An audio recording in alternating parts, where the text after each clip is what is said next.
peloton dans l'ascension de la seule difficulté répertoriée au classement de la montagne. On l'a dit, c'est le Rondon de los Frailes. Alors un col, Jeff, classé en 3e catégorie. Pourquoi? Parce qu'il est situé à 60 km de l'arrivée. Si ce col avait été situé à 10 ou 15 km de l'arrivée, il aurait été classé en 2e catégorie selon les organisateurs, parce qu'il présente tout de même une longueur, 7 km, et des pourcentages plutôt intéressants. Regardez, on retrouve les 4 hommes de tête justement dans les pourcentages les plus ardus de ce col. Oui, 10%. On a vu tout à l'heure la pancarte qui indiquait 10% dans ces endroits, donc c'est pour ça, vous l'avez dit, mais il est à 50 km de l'arrivée. Le sommet, donc, on basculera. Il y aura le temps, bien entendu, pour les sprinters de revenir dans cette dernière partie de la course, mais vous voyez qu'on est quand même à l'ouvrage, on va dire, devant pour ces 4 coureurs. Alors n'oublions pas une nouvelle fois ces 4 coureurs qui sont partis sitôt le drapeau baissé. Oui, dès le kilomètre 0. Alors qui sont-ils ces 4 hommes? Il y a Jorge Montenegro, l'Argentin de l'équipe Andalusia. Il y a Martin Pedersen, le Danois pour l'équipe Fouten. Dominic Rolls, l'Allemand de la formation Milram. Et Vladimir Izaïchev, le Russe de l'équipe Jacobeo. Le mieux placé, on le rappelle, c'est Rolls qui est 128e au général. Nous sommes de retour sur la route de la 7e étape de la Vuelta, le 65e Tour d'Espagne. Une étape disputée entre Murcie et Orihuela sur 187 km, alors que Juan Antonio Flecha abandonne. Abandon de Juan Antonio Flecha à l'instant. C'est logique. Et c'est logique, Jeff. Il y avait une difficulté, c'était celle de trop pour l'Espagnol qui, on le rappelle, a passé une partie de la nuit à l'hôpital, victime d'une intoxication alimentaire, qui avait pris le départ de l'étape, malgré l'avis contraire émis par les médecins.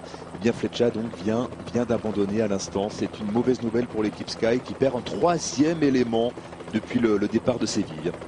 Il y a eu Ben Swift qui avait abandonné dès la 3e étape, tout comme Augustin, le Sud-Africain. Dans la 3e aussi. John Lee Augustin qui avait été le premier à mettre pied à terre chez Sky. Et donc Flecha dans la 7e étape. Mais cela nous fait 6 abandons, Jeff, au total. Oui, ce qui est très peu, hein, on va dire, pratiquement dans la première étape, dans la première semaine du Tour de France. Du Tour d'Espagne, parce qu'on est en Espagne. Simplement 6 abandons, c'est très peu. Je crois qu'on aura peut-être plus de surprises dans la deuxième partie de course. Surtout avec la chaleur, la fatigue, bien entendu, et puis les difficultés du parcours, puisque je vous dis, on aura un week-end compliqué samedi et dimanche, puisque lundi, ça sera repos. On se retrouvera que mardi. Nous sommes de retour sur la route de cette 7e étape de la Vuelta. 4 hommes à l'avant, 4 hommes qui, est-il besoin de le préciser, sont partis dès le kilomètre 0, dès le départ réel en fait, pour donc s'isoler assez rapidement à l'avant de la course. Ces 4 hommes sont Jorge Montenegro, l'Argentin de l'équipe Andalusia, un Danois, Martin Pedersen pour l'équipe Fouten, Dominic Rolls, l'Allemand de l'équipe Milram, et puis un Russe qui représente l'équipe Jacobeo, c'est Vladimir Izaïchev. Voilà donc pour les 4 hommes de tête, et on a un peloton, Jeff, qui pointe à 3 minutes 20, c'est le dernier écart qui nous a été communiqué. Oui, 3,20 pour le peloton. Vous voyez le peloton qui se met avec le vent, fait une légère bordure à l'avant. C'est pour ça que derrière on a, après le ventre mou, puis une petite ficelle là qui a failli casser. Alors attention à ce rond-point parce que tout le monde arrive à fond là. Et ça passe, tout le monde passe, on passe que d'un côté. Mais tout le monde est passé. À noter tout à l'heure l'abandon de Flecha, qui avait été hospitalisé toute la nuit jusqu'à très tard, puisque jusqu'à 3 h du matin, qui a pris le départ, mais qui a rendu l'âme, on va dire, à 50 km de l'arrivée, puisque c'est en haut de la dernière difficulté de la Martin Pedersen, le Danois.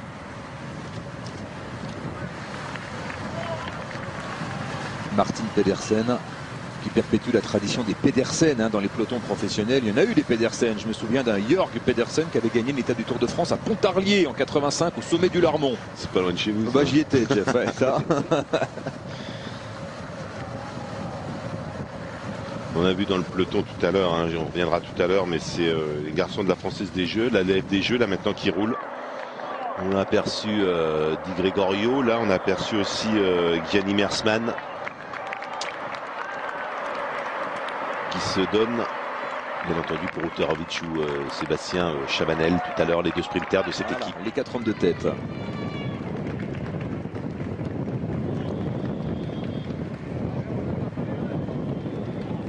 À 15 km de l'arrivée exactement. Allez, il serait intéressant d'avoir un écart par rapport au peloton. 15 km de l'arrivée. Il y a moins d'une minute puisque la voiture neutre de dépannage vient de repasser, ça m'étonne. Une 14 pour l'instant, on nous annonce. Ah, il va pas falloir s'amuser. Derrière, devant, bien entendu, on donne tout. Alors, est-ce que c'est échappé à la vous aujourd'hui, hein? 45 secondes d'avance à 10 km de l'arrivée pour les 4 hommes de tête. Et on a vent dans le dos, hein. Vent arrière pour les 4 hommes de tête qui sont en tête depuis quasiment 180 km maintenant. Ils vont faire plus de 180 km à l'avant. Et derrière, ça roule bien évidemment. Alors, on va pas faire comme hier, Jeff. On va pas compter les sprinteurs rescapés. Et là, ils sont tous là aujourd'hui. Ils sont tous là. Et il y a du beau monde. On va pas tous les rappeler, mais bon, on va tout de même évoquer les noms de Yevgeny Utarovic, de Tyler Farrar, ceux qui ont gagné sur cette Vuelta, Alessandro Petacchi, Daniele Benatti qui a pris la 2e place hier, Marc Cavendish, bien évidemment, Juan José Aido, pourquoi pas, pour l'équipe Saxo Bank. 4 secondes. Tout le monde va être repris à 5 km de l'arrivée.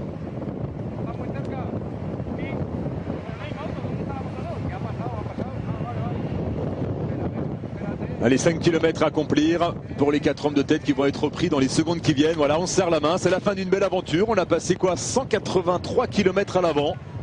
Mais c'est terminé. C'est terminé pour les 4 hommes de tête. Voilà, des images toujours sympas, Jeff. Hein. On a passé un bon moment ensemble. Et là, oui, on reste amis pour la vie maintenant? Non, pas forcément. C'est le petit truc toujours à chaque fois. Allez, Lampré qui remonte sur le côté droit, regardez là.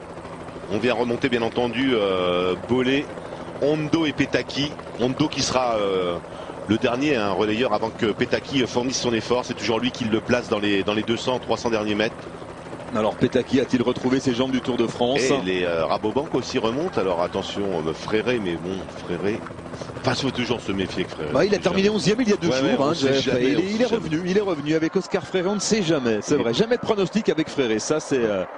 Et Katusha aussi qui remonte. Alors on remonte du côté de Katusha pour le sprinter qui est tombé tout à l'heure. C'est du solide là pour l'équipe Lampré, c'est du très solide. Ouais, Petacchi pourquoi pas, je l'ai mis 3e aujourd'hui. Et Tyler Farrar. Non, 2e je l'ai mis. Où sont passés les coureurs de l'équipe Garmin et notamment Tyler Farrar? Certainement pas loin, on les voit revenir, ils vont revenir se replacer, mais attention, il ne faut pas que Cavendish soit quand même trop loin de Petacchi, c'est pas le cas pour l'instant. Allez, on surveille les coureurs de la FDJ. Théo Boss est là. Théo Boss est là, il est venu se replacer. Il faut faire l'effort maintenant pour l'équipe HTC, venir se replacer. On est à 1 km 400, il va falloir venir le remettre. Il est bien placé le quart là. Incroyable. N'importe quoi. Incroyable. Allez, la flamme rouge dans quelques instants. La flamme rouge, où sont les coureurs de la FDJ? Et ils sont mal placés. Utarovic et Chabanel. Ils ont peut-être pris une vague, c'est souvent le cas. Vous voyez, il y a une petite cassure là. Ces coureurs-là ne reviendront pas. Regardez comment on revient du côté de l'équipe HTC. On remonte Cavendish. Et c'est Matugos qui est juste devant, qui va venir le replacer. Dans la roue de Petacchi. Tyler Farrar est là, mais il doit se débrouiller seul, l'Américain. Attention à Benatti qui est présent aussi pour l'équipe Liquigas. Benatti est là. Un autre coureur. Aido est là également pour l'équipe Saxo. Guarnieri pour Liquigas. Jacopo Guarnieri, vainqueur d'étape sur le Tour de Pologne. Allez, c'est parti. Qui va lancer le sprint le premier? A priori, c'est l'équipe Lampré. Oula. Avec Petacchi en deuxième position. Cavendish, Il a pris la roue. Petacchi qui déboîte. Avec Bouterveil en deuxième position. Avec Cavendish qui tente de déboîter. C'est pour l'instant Petacchi qui est en tête. Alessandro Petacchi. Cavendish est battu. Petacchi pour une 20e victoire sur la Vuelta. Alessandro Petacchi. Devant peut-être donc Cavendish et Aido. Et Aido pour l'équipe Saxo. 20e victoire d'étape pour Alessandro Petacchi sur la Vuelta à l'issue d'un sprint magistral parfaitement maîtrisé, Jeff, par l'équipe. On revoit le sprint.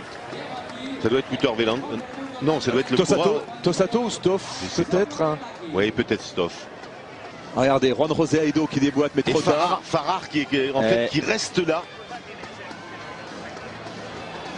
Cavendish fait 2. 3, je pense que c'est Aido prend la 3e place. 4-5 Farrar. Et on a un coureur. Il y a Hinault qui vient faire le sprint pour l'équipe de l'équipe AG2R. Allez, la regardez Cavendish.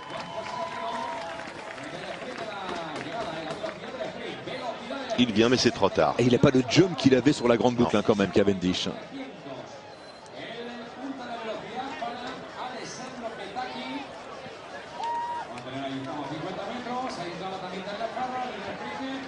Allez, Alessandro Petacchi devant Cavendish, Aedo pour la 3e place. Alors le coureur de l'équipe Quick Step, c'est Stoff, c'est Andreas Stoff l'allemand. Ouais. C'est Andreas Stoff qui vient prendre une belle 4e place. Mais vous avez vu, Cavendish est assis sur sa selle à 50 mètres de la ligne de classement. Voilà, Petacchi qui s'impose devant Cavendish, Juan José Aedo, Stoff, Farrar 5e, Robert Foster qui prend la 6e place, Benatti 2e hier, 7e aujourd'hui, Gasparotto, tiens, le coureur de l'équipe Astana qu'on avait vu prendre la 2e ou 3e place de l'Amstel Gold Race cette année, qui prend donc la 8e place de ce sprint. Utarovic en retrait, cette fois-ci le coureur de la FDJ. On a vu que les coureurs de la FDJ étaient mal placés à 1 km de l'arrivée, Jeff, et forcément on ne peut pas exister dans un sprint lorsqu'on est distancé à la flamme rouge. Ouais, non, c'est compliqué. Alors que Philippe Gilbert vient chercher une 10e place. Et je pense que juste derrière, ça doit être Hinault, le coureur de l'équipe AG2R, qui est parti s'emparer peut-être de la 11e place. Sébastien Hinault.